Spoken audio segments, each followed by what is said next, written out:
Well, good day, good afternoon, good evening, good morning, good wherever you happen to be in the world, whatever time zone you're in, whatever time of day. Good to you. This is the Global Warming Show. And I'm your host, Laughlin Artz, and welcome to the show today. We have a very exciting show today. We have a very, very special guest who we will introduce momentarily.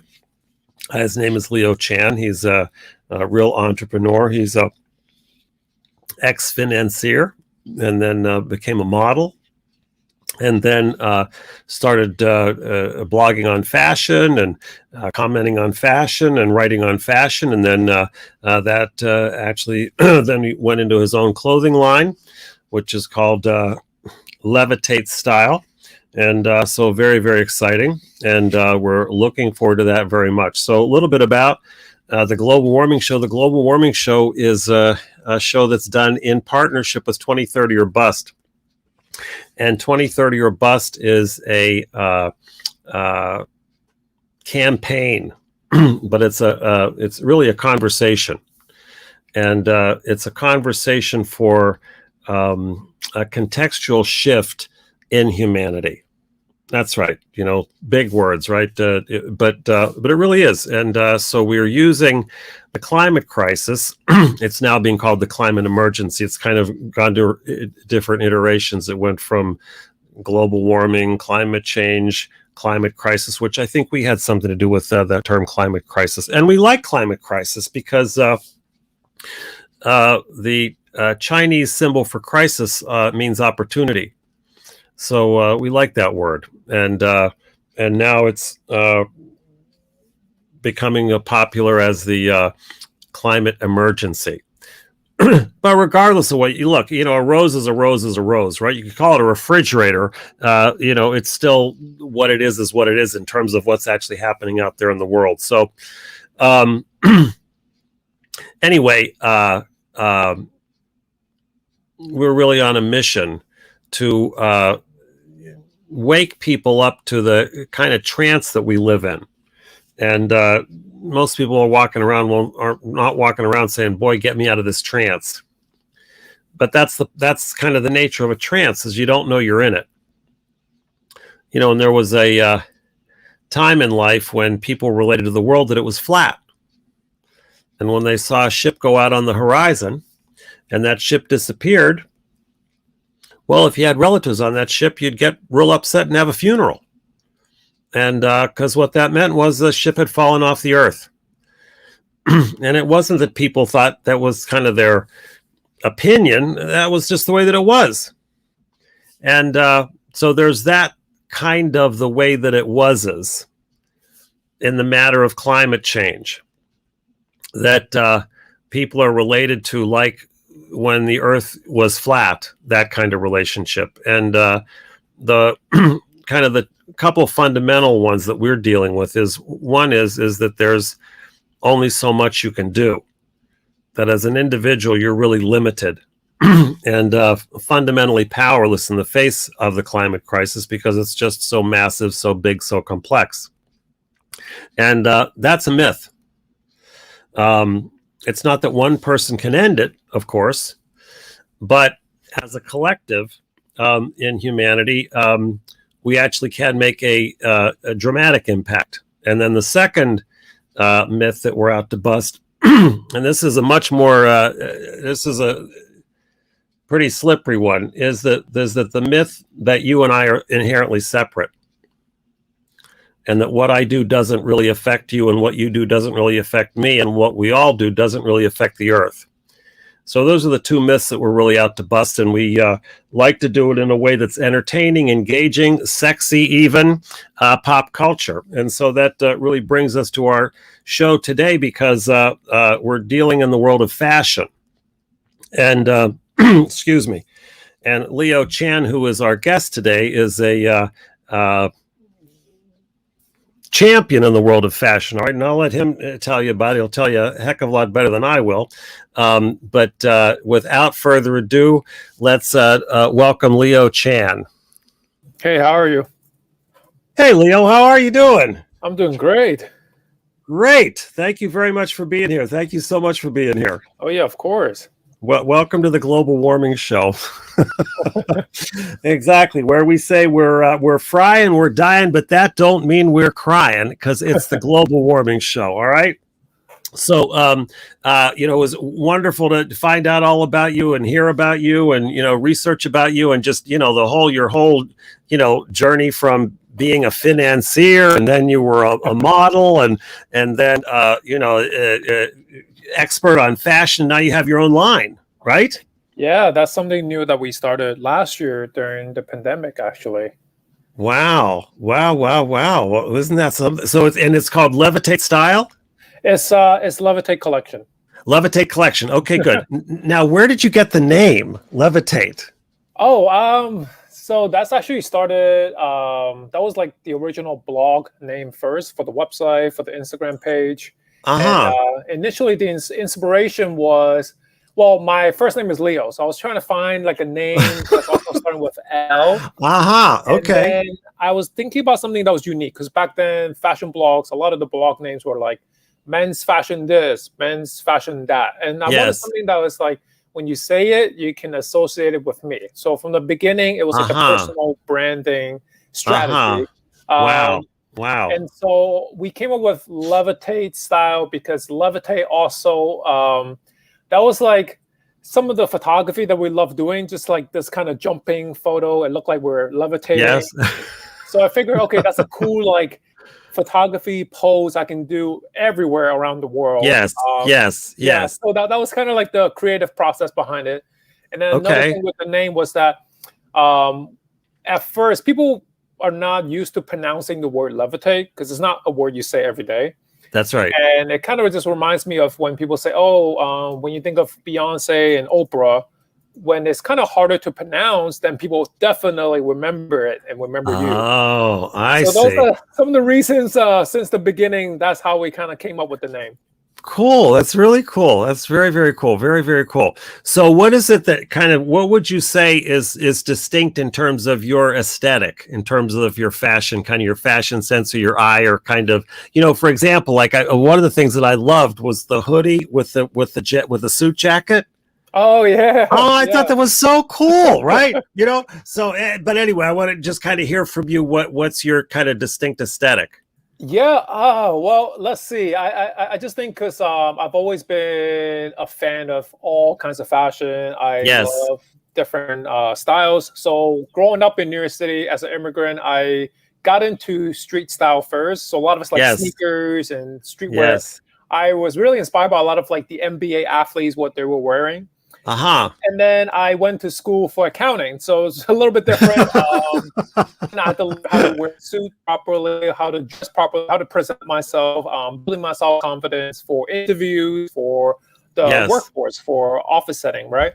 But I've always had I always had that love for street style and sneakers still. So as my style was progressing throughout these years, finding my own personal style was really combining the two. How can I combine the suiting and the tailored menswear, but with sneakers and like streetwear? Where is that fine line between the two? Just kind of playing with both. And like you said, combining a hoodie with a suit jacket, playing with that and showing that guys, like, you don't have to just wear a suit the way it is. You can really have fun with it, build your personal style. You can dress it up or down. And I think that's the beauty of fashion. That's great. Okay, great. And what is it, what's kind of your mission, in terms of your line, or where do you see it going, or, kind of 5 years from now, where would you like it to be? Oh man. We're just very thankful to even have it started last year. It was just something, even from the beginning, when we're thinking about the name, can I make this into a brand somehow? Can I evolve and keep changing from the influencer, from a fashion guy, but like what else can I do? I don't know, it's still so new, but from the beginning we wanted to make very much like elevated basics that everybody can wear. Great. Something that like that's too bold or too crazy. We wanted something that something simple like hoodies and jackets, everyday essentials that everyone can wear. Everyone feel comfortable wearing. And we do simple but sharp designs with our logo, so it's like embroidered. And also one of the big thing is we're trying to push towards a better direction, obviously with sustainability. So yes, we've looked for different vendors. So some of our products is made. I don't know all the correct business terms. Like my partner knows all the right terms for it, but yes, they're certified. We visited their factory. We visited their facility to make sure. And we also wanted to make sure what the product is like. We felt everything, understanding all the certificates that they have to go through, all the crazy standards that I can't explain it correctly. Yeah. And then also on top of that, the products we're small. We just started last year, so we're not making 1,000 hoodies and having a small near city apartment. So another great way of sustainability is that we're essentially made to order. So when someone orders it, then we make it. So we're not sitting in a backlog of 1,000 hoodies. Right. Okay, good. So we're not doing that at all. Yeah. That's great. That's awesome. Because we've done kind of have an angle in fashion, because one of the things we wanted to do with our campaign 2030 Your Bust is that we wanted to be very pop culture. So we wanted to have a focus on music. We wanted to have a focus on fashion. We wanted to have a focus on, film, cinema, things like that, because that's where people are. Mm-hmm. So we wanted to go to where people were, rather than trying to get everybody to come over to the green side or come over to the, watch a document. Our people don't watch documentaries, okay, but they go shopping, right? So we had a campaign that was designed by some of the students at the Parsons School of Design called "Don't Let the Planet Get Hotter Than You." And we did some work with some folks at Fashion Week in New York on that, and a play on that, and it was successful.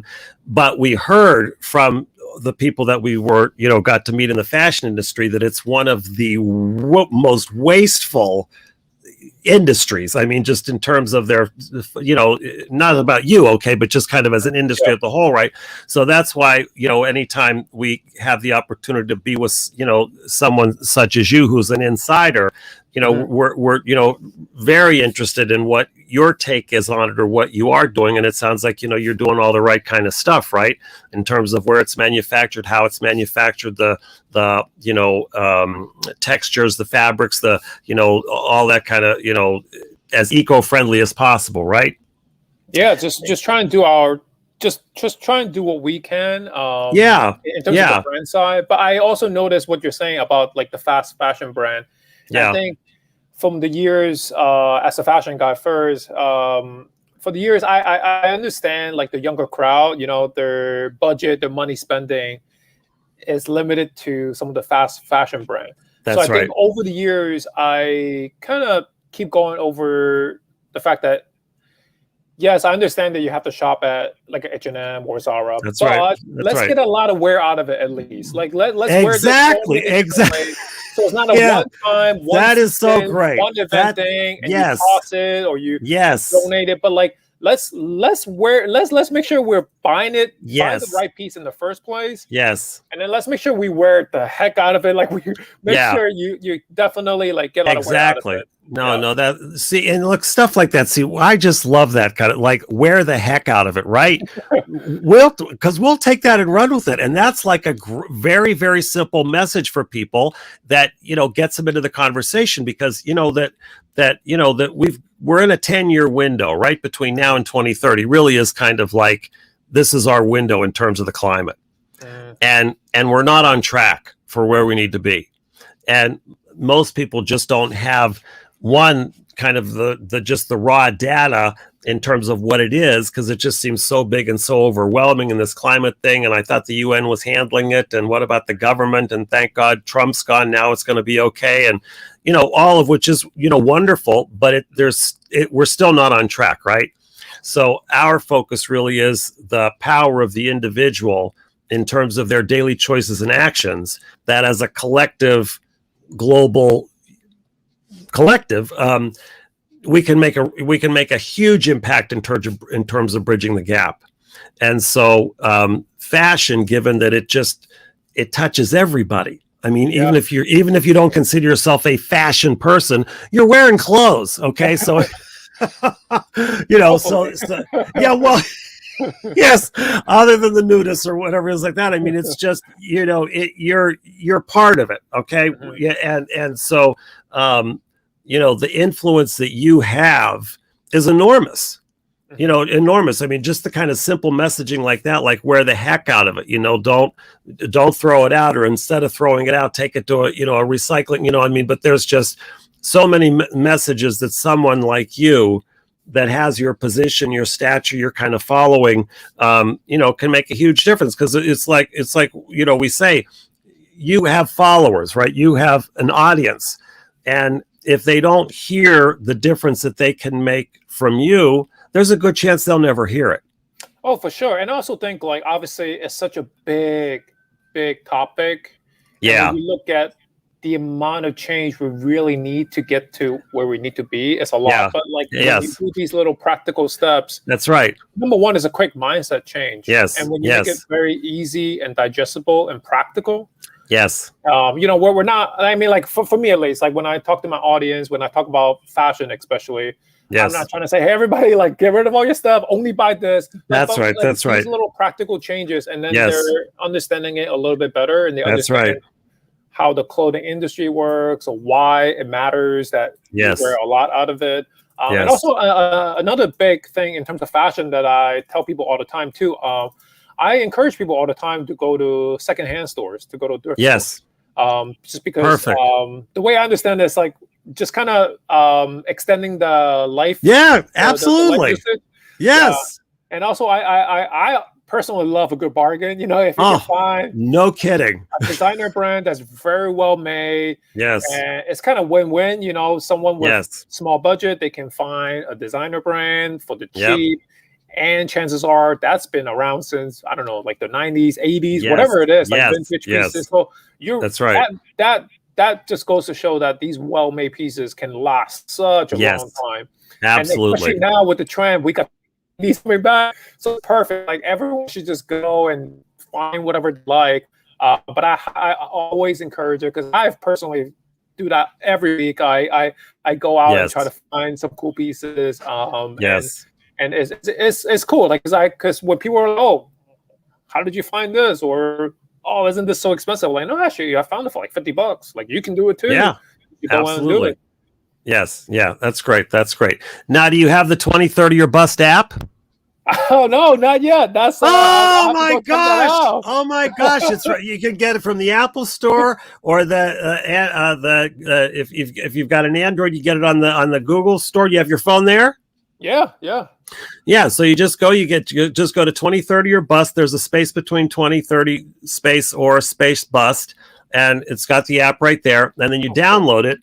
And what happens is you can log your daily actions. It gives you all different kinds of actions you can take. Don't eat a hamburger, take your bike instead of a car, things that anybody can do. And for every action, awesome. There we go. That's right. And then for every act, there you go. And then for every action, it logs your daily carbon budget. So you can see how you're doing. And then for everybody else that's on the app, it aggregates everybody's budget so you can see how we're doing globally. So we want to get tons of people, lots of people. Actually, this year we want to get 50,000 people on the app, and we want to get up to 500 million in the next 10 years. But so that there's an awareness of, this is the window that we've got. We're in a 10-year game, and if everybody takes individual action, we're not going to close the gap entirely, but we can close about 30% of the gap, which is major. And so anything you can do to promote that, or show your folks, or if you've got some ideas about it, we can put some fashion stuff in there. I mean, we're way open to any suggestions. We just want it to be, cool, hot, attractive, something people come back to. And so, it's just really, we so appreciate, having this conversation with you, Leo. Yeah, no, this is great. So like, what about like recycling, or like absolutely reusable bags, recycle, absolutely. I love, use the hell out of it. That's what I'm gonna take away from this conversation. Whatever you've got, it's like simple stuff. Like, one of the things with the pandemic, one of the, I don't want to say anything good about the pandemic, but one of the things that was good about the pandemic is people stopped flying. So all that, a big reduction in emissions, right? Which expected to go back up, once the pandemic's over. But the other thing about the pandemic is this huge increase in takeout, which means all this plastic, right? Yeah.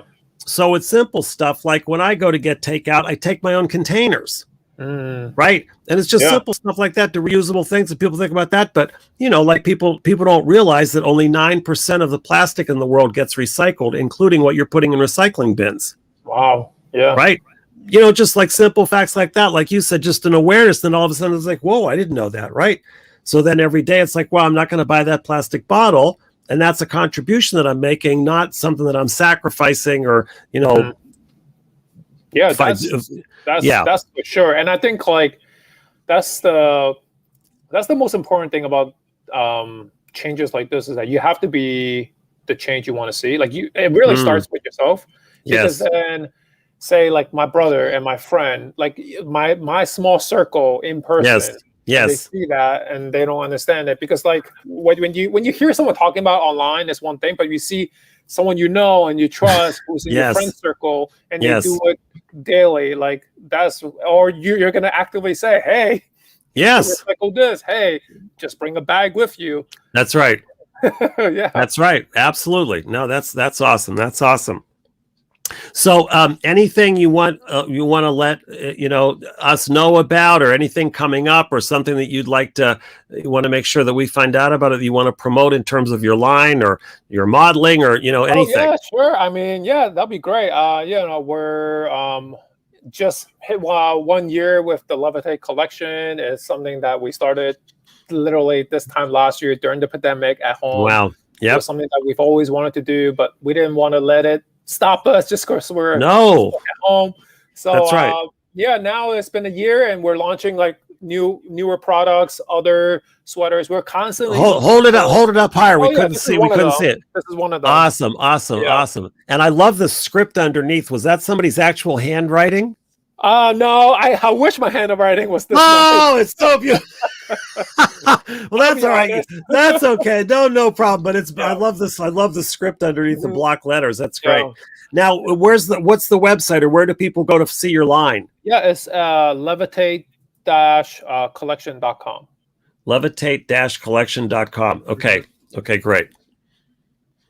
That's awesome. Boy. I just wish you lots and lots and lots of success. Okay. And again, anything, whatever you can do to get the word out, it makes a huge difference, because, we're in a culture now where the game is to get people to like something or to get people to follow something, and all, which is great. Right. But our gig is get people to actually change their behavior. For sure. I mean, we, with so many influencers, so many voices out there, so many platforms out there now. Yes. It's not just, you shouldn't just post a photo and be done with it. Like, That's right. You have a chance to have a little message there and there. Speaking in there in the captions, and the change and the things you want to talk about. So, yeah, that's great. All right. Well, Leo Chan, thank you very much, and best of success in terms of the Levitate collection and everything else that you're doing. And just thank you so much for your for being on today, for your partnership in having a future where we don't fry. How's that? Thank you. Thanks for having me. Okay, that's great. Thanks, Leo. All right, it's a global warming show. It's Laughlin Artz. Bye. Bye. Bye.